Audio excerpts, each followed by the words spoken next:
ইরানের পরমাণু কর্মসূচি নিয়ে ইসরায়েল ও তার পশ্চিমা মিত্রদের চোখে ঘুম নেই।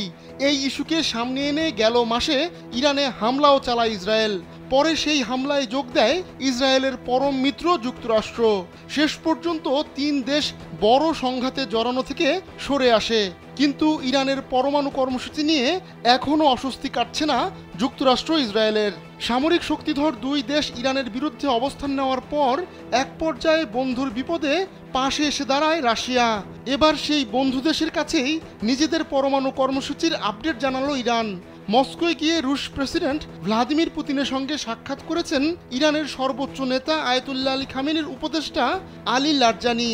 উভয় নেতার এই সাক্ষাতের বিষয়টি রোববার সাংবাদিকদের জানান ক্রেমলিনের মুখপাত্র দিমিত্রি পেসকভ। তিনি জানান, ইরানের এই প্রতিনিধি দলটি মধ্যপ্রাচ্যে বৃদ্ধি পাওয়া উত্তেজনার খবর জানিয়েছে। পাশাপাশি তেহরানের পরমাণু কর্মসূচি নিয়েও তথ্য দিয়েছে তারা।